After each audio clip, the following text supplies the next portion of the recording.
नमस्कार, आदाब। आप देख रहे हैं हमारा विशेष एक मुलाकात। मैं हूं रिजवान अहमद सिद्दीकी। जैसा कि आप जानते हैं, हम अपने इस कार्यक्रम में आपकी किसी एक हस्ती से मुलाकात कराते हैं। तो आज हमारे साथ हैं आरोग्य भारती के राष्ट्रीय संगठन मंत्री डॉक्टर अशोक वार्ष्णेय जी। आपका बहुत बहुत स्वागत। नमस्कार। जैसा कि आप संस्था के नाम से ही महसूस कर सकते हैं कि आरोग्य, तो रोग आपके पास फटकने भी ना पाए। और ख़ास तौर से कोरोना संक्रमण काल में किस तरह से आपको दिनचर्या बनानी थी, कैसे काम करना था, कैसे आगे भी इससे निपटना है। और इसके अलावा बहुत सी व्याधियां हैं जिससे हम बहुत से रोगों से पहले से ही बचाव कर सकते हैं। अपना उस रोग से ग्रसित होने के पूर्व ही हम ऐसे उपाय कर सकते हैं और हम उससे बच सकते हैं। मुख्यतः यह कार्य इसी की जन जागरण, इसी का मार्गदर्शन का काम आरोग्य भारती करता है। और इसके साथ ही एक बड़े संगठन के तौर पर पूरे देश में वॉलंटियर्स उसके साथ काम करते हैं, स्वयंसेवक उसके साथ काम करते हैं। तो डॉक्टर अशोक वार्ष्णेय साहब से हम इसको समझते हैं कि देश में किस तरह से ये संगठन काम कर रहा है। आरोग्य भारती स्वास्थ्य के क्षेत्र में कार्य करने वाला एक सेवा संगठन है। स्वास्थ्य सेवा यह केवल दवा देने तक सीमित नहीं है। स्वस्थ व्यक्ति स्वस्थ बना रहे, वह बीमार न पड़े, जिसको हम आयुर्वेद में बोलते हैं आरोग्यम मम स्वभाव अधिकार कर्तव्यम च। स्वस्थ रहना मेरा स्वभाव है, मेरा अधिकार भी है, मेरा कर्तव्य भी है। इसके साथ साथ और एक चीज है जो बहुत बड़ा काम रोल प्ले करती है, my health is my responsibility. समाज का हर व्यक्ति अगर अपने स्वास्थ्य की स्वयं चिंता करने लगे तो बहुत सारे रोगों से वह दूर भी रह सकता है, पैसे भी बचा सकता है, देश का भी विकास उसमें से होता है। आरोग्य भारती इस तरह से, इस विषय से जुड़े हुए लगभग 18 विषयों में काम करता है। समाज के हर वर्ग के लिए कोई न कोई कार्यक्रम है। ग्रामीण क्षेत्र में जहां स्वास्थ्य सुविधाएं कम है, उनके लिए आरोग्य मित्र है। बचपन में जो विद्यार्थी जिन विषयों को सीख लेता है, उनको जीवन भर पालन करता रहता है। महिलाओं का एक विशेष संसार है कि अगर एक पुरुष को हमने मोटिवेट किया तो वह अकेला ही स्वस्थ रहता है, लेकिन एक महिला को मोटिवेट किया तो एक परिवार स्वस्थ रहता है। वैसे ही मेडिकल कॉलेज विद्यार्थी जो ट्रीटमेंट ओरिएंटेशन से पढ़ते हैं, उनको भी प्रिवेंटिव एस्पेक्ट का ध्यान रहे, इसको भी अभ्यास करते हैं। 2 नवंबर सन 2002 को प्रारंभ हुआ यह कार्य इन 18 वर्षों में देश के सभी शासकीय राज्यों तक पहुंच गया है। 85% जिलों में भी कार्य करता है। देश की सभी भाषाओं में आज साहित्य उपलब्ध है। इतना ही नहीं, समाज के सभी प्रकार के वर्ग, मेडिकोस, नॉन मेडिकोस, शिक्षक, व्यवसायी, किसान, विद्यार्थी, सीनियर सिटीजन, डायरेक्टर, प्रोफेसर, सभी प्रकार के व्यक्ति आरोग्य भारती के साथ हैं। और इसीलिए आज हर क्षेत्र में थोड़ा थोड़ा प्रभाव दिखाई देने लगा है। कोरोना की बात करते हैं, उसके बाद अन्य कार्यों पर बातचीत करेंगे आपसे। कोरोना काल की अगर हम बात करें, लॉकडाउन हुआ, फिर अनलॉक 1, 2, 3, 4 इस तरह से चीजें हुई, और अभी भी सावधानी बरतना है। सावधानी हटी और दुर्घटना घटी। तो ऐसे काल में आप लोगों ने किस तरह से काम किया?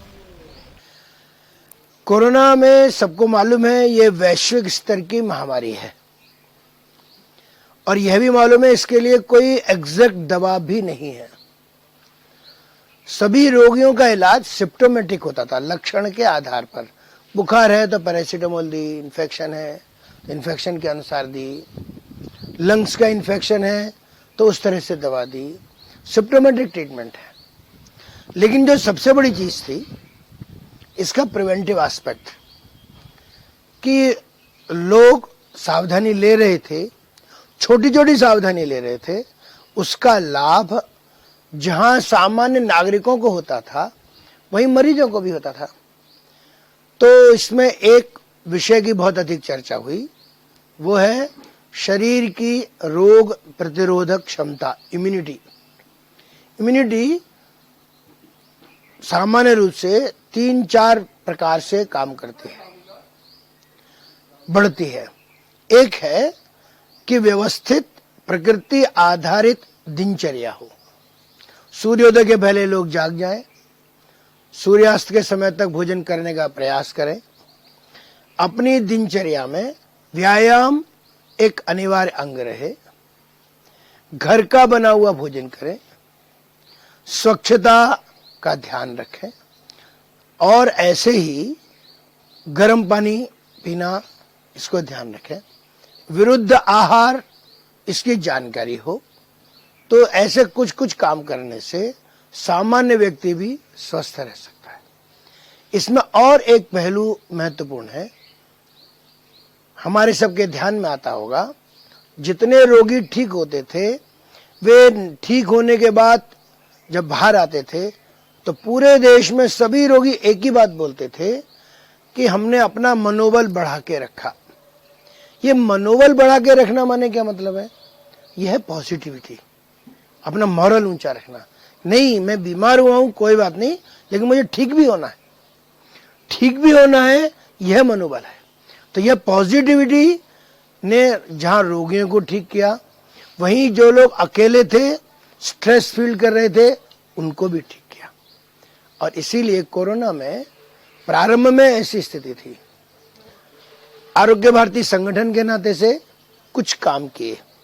बहुत सारे डॉक्टर्स हमारे संपर्क में रहते हैं, लगभग 3000 चिकित्सकों के नंबर जिले और राज्य के अनुसार सोशल मीडिया पर फ्लैश किए, लोग संपर्क कर रहे थे उनसे। एक अवेयरनेस के लिए एक पत्रक तैयार किया था, देश की सभी भाषाओं में प्रिंट होकर के भी और सोशल मीडिया से भी उसका प्रचार प्रसार हुआ था। फिर जगह जगह टोलियां बनाकर कार्यकर्ता जहां जहां जा सकते थे, जानकारी दे सकते थे। सरकार की सूचनाएं हैं, स्वच्छता रखना, हाथ धोना, मास्क लगाना, दूरी बना के रखना, यह सब कर रहे थे। उसका परिणाम है कि सबने मिलकर काम किया तो स्वच्छता भी दिखलाई पड़ी। सब घरों के अंदर थे, वायुमंडल भी स्वच्छ रहा, पर्यावरण भी प्रदूषित नहीं हुआ। लोगों ने अवेयरनेस के लिए सब लोगों ने सुबह जगना, व्यायाम करना, गर्म पानी पीना, और बाद में आयुष मंत्रालय की जब एडवाइजरी आ गई तो एडवाइजरी 2 बार आई थी। एक बार आई थी जिसमें उन्होंने गिलोय और पिपली को लेकर के काढ़े के बारे में जानकारी दी, लेकिन ध्यान में आया लॉकडाउन में गिलोय मिल जाएगी, पिपली नहीं मिलेगी। तो दूसरी एडवाइजरी जारी की उन्होंने कि जिसमें तुलसी, दालचीनी, ये सौंठ, काली मिर्च, इनका प्रयोग था। तो जिसके कारण से सबने प्रयोग किया और उसका लाभ हुआ।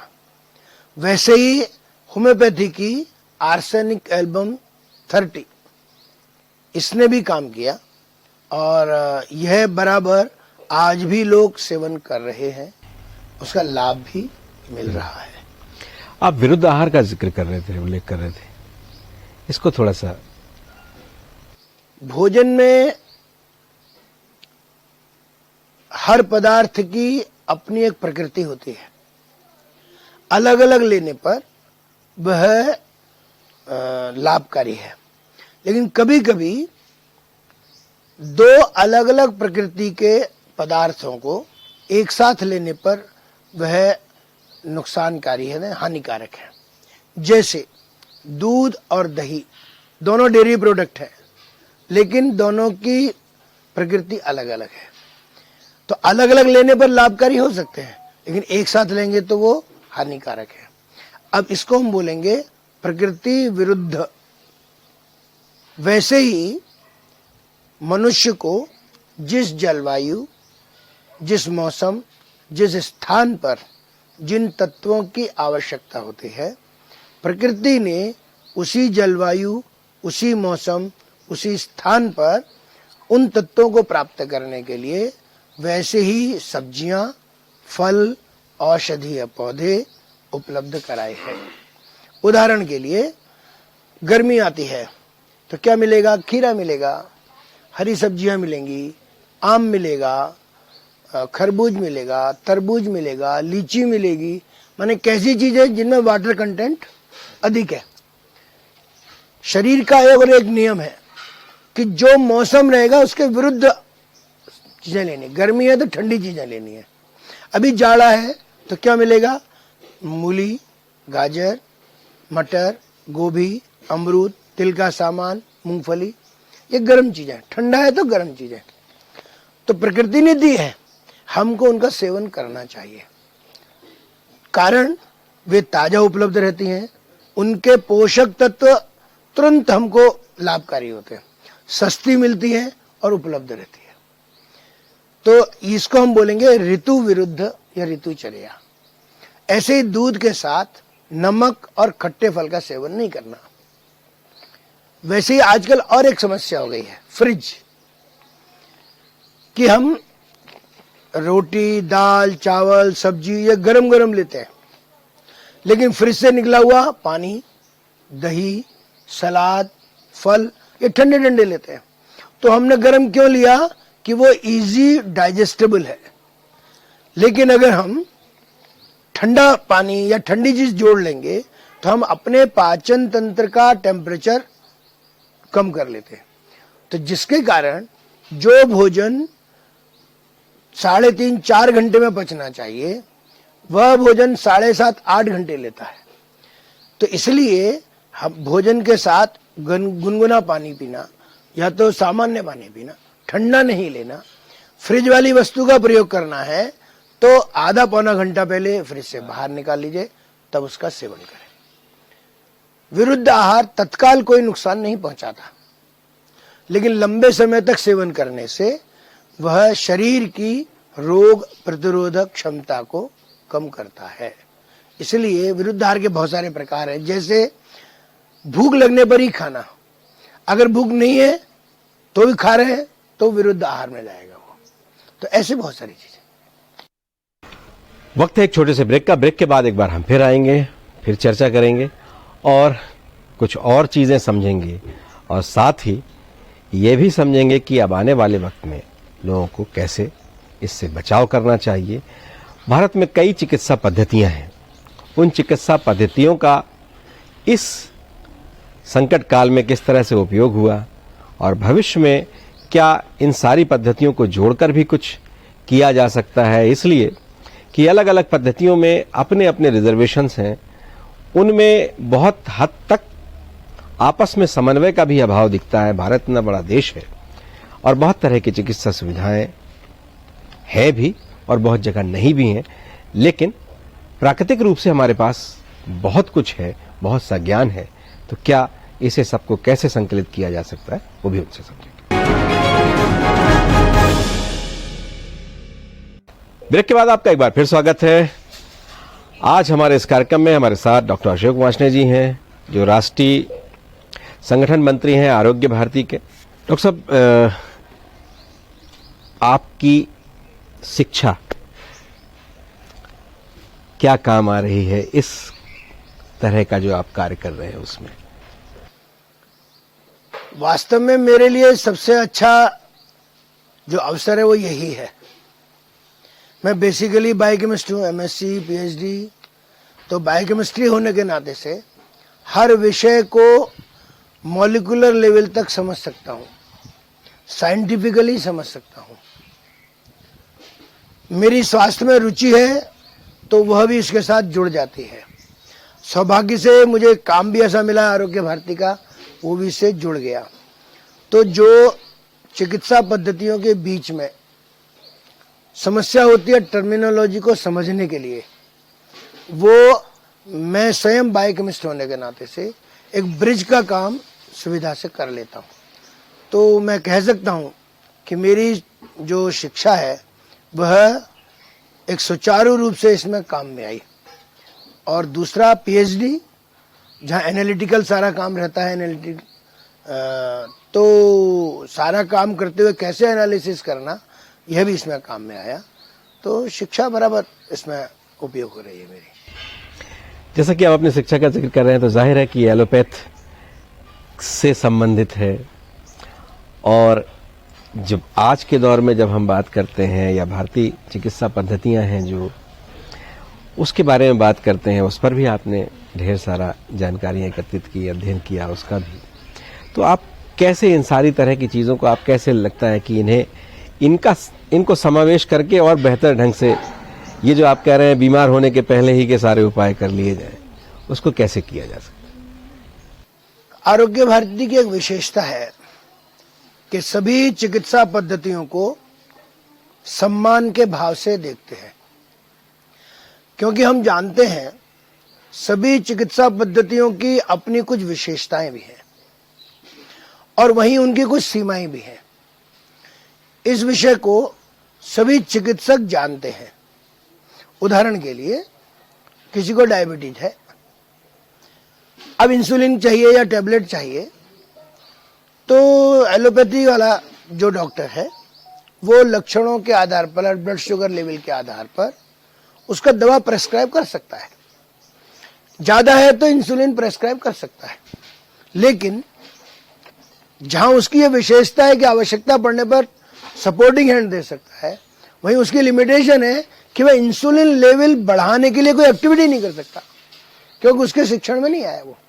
लेकिन वहीं अगर आयुर्वेद या योग वाले को बताया तो ऐसा कुछ उपक्रम बता सकने में सक्षम है कि कैसे वो पैनक्रियास ग्लैंड को एक्टिवेट करे।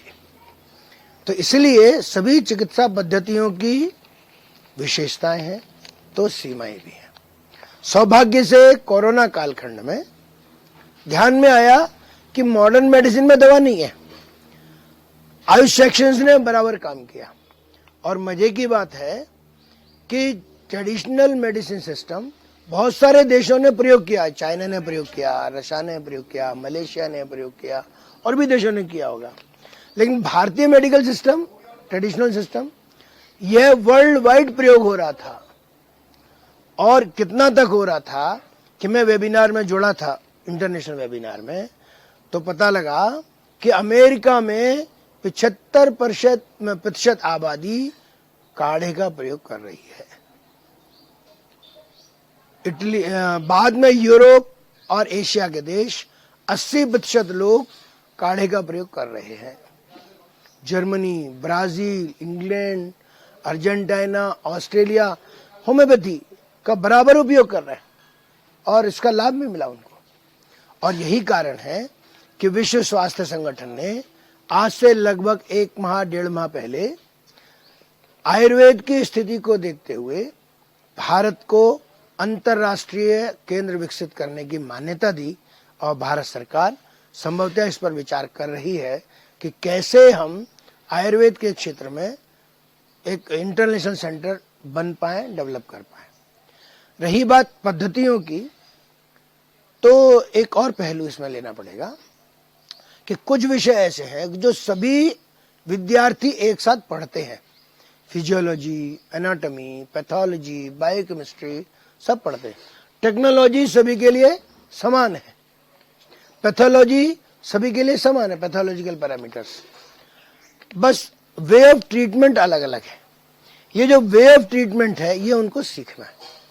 और इसीलिए 2014 में आरोग्य भारती ने भारत सरकार के स्वास्थ्य मंत्रालय को निवेदन किया था कि क्या हम कोई इंटीग्रेटिव सिस्टम डेवलप कर सकते हैं, कुछ सुझाव भी दिए थे। सौभाग्य से भारत सरकार से संबंधित नीति आयोग इस विषय में प्रयास कर रहा है। पिछले 7-8 महीने से बहुत तेजी से वह सक्रिय है। 1 से अधिक चिकित्सा पद्धतियों के जानकार विशेषज्ञों को उन्होंने जोड़ा है और वे केवल इतना ही नहीं कर रहे, एक एक विषय के बारे में बहुत गहराई से गए। मेडिकल एजुकेशन कैसी होनी चाहिए, रिसर्च वर्क कैसे होगा, क्लिनिकल प्रैक्टिस कैसे करेंगे, पब्लिक हेल्थ में कैसे जाएंगे, एडमिनिस्ट्रेटिव सिस्टम कैसे होगा। तो one nation one health system ऐसा सोचकर वे बराबर काम कर रहे हैं। सौभाग्य से उन्होंने पब्लिक डोमेन में भी सुझाव मांगे। आरोग्य भारती ने पूरे देश भर के ऐसे लगभग 60 से 70 विशेषज्ञों को जोड़ा है। एक एक विषय पर 4-4 बार वेबिनार्स किए हैं। उन्होंने ड्राफ्ट बनाया है, चर्चा हुई है, उसको हमने एक शॉर्ट फॉर्म में कल ही नीति आयोग को भेजा है कि शायद हम उनकी उस योजना में कुछ सहायता कर पाएं। और इसीलिए यह जो हमारा विचार था कि सभी चिकित्सा पद्धतियों की विशेषता है, सीमा है, सभी को समन्वित रूप में काम करना चाहिए। शायद आगे जो one nation one health system आएगा उसमें काम हो सकता है। एक कठिनाई जरूर आएगी उसमें कि इसको कैसे एग्जीक्यूट करना, स्वीकार कराना ये कठिन काम है, लेकिन हर चीज के लिए रास्ता है, निकलेगा। वर्कशॉप्स, ट्रेनिंग, ऐसे एक्सपर्ट्स वे जब बोलेंगे, विषय लेंगे और धीमे धीमे शुरुआत करेंगे तो अवश्य ही कुछ न कुछ रास्ता मिलेगा। आपने बहुत से वेबिनार का आप जैसा जिक्र कर रहे थे, अंतर्राष्ट्रीय वेबिनार्स का भी जिक्र कर रहे थे, कितने वेबिनार कर लिए इस कोरोना संक्रमण काल में? इसलिए कि वैसे तो आप बहुत अधिक प्रवास में रहते हैं, लोगों से रूबरू भेंट का अवसर होता है, लेकिन इस काल में अपनी भी और औरों की भी सुरक्षा काफी महत्वपूर्ण हो गई थी, इसलिए कि एक दूरी बनानी थी। तो ऐसे समय में आपने वेबिनार और इस तरह की चीजें किस तरह से किए और क्या महत्वपूर्ण विषय रहे? कोरोना कालखंड में टेक्नोलॉजी का बहुत बड़ा रोल रहा। मैं कह सकता हूं कि विगत 6-8 महीने में टेक्नोलॉजिकली देश का हर व्यक्ति, हर सिस्टम जितना अपग्रेड हुआ है, शायद उतना 20 वर्ष में हम कर पाते। ये कोरोना कालखंड की देन है। Online classes, work from home, yoga online classes, webinars, लोगों ने अपने परिवार को, बिखरे परिवार को जोड़ लिया, तो टेक्नोलॉजी की देन है। सरकार ने भी जनधन खातों में पैसे भिजवाए, मोबाइल बैंक्स पोस्टमैन के थ्रू ऑपरेट हुए। उसका परिणाम हुआ कि टेक्नोलॉजी का उपयोग हुआ। बहुत सारे लोग जो डिप्रेशन में थे, उनका स्ट्रेस मैनेजमेंट इसी से ठीक हुआ, पॉजिटिव हुए और लोगों ने अपने विचारों का आदान प्रदान किया। बहुत सारे बड़े बड़े एक्सपर्ट जुड़ते थे। मैंने अकेले नहीं, मुझे ऐसा लगता है कि शायद 250 से 250 वेबिनार मैंने किए होंगे और बहुत अच्छे अच्छे एक्सपर्ट जुड़े, विचारों का आदान प्रदान हुआ। हमने भी अपना विचार रखा, उनके सुने भी। और मैं ये कह सकता हूं, समाज की दृष्टि से, स्वास्थ्य के क्षेत्र की दृष्टि से, आरोग्य भारती संगठन की दृष्टि से हमको सब प्रकार के अच्छे एक्सपर्ट्स मिले हैं, विचार मिले हैं। और शायद ये जो नीति आयोग वाला काम है, अगर ये वेबिनार नहीं होते शायद हम नहीं कर पाते। इस कोरोना कालखंड में हम बहुत सारे एक्सपर्ट्स को इकट्ठा कर पाए और अभी मैं प्रवास के बीच में सबसे आगे मिलता हूं तो बहुत ही अच्छे अनुभव मिलते हैं।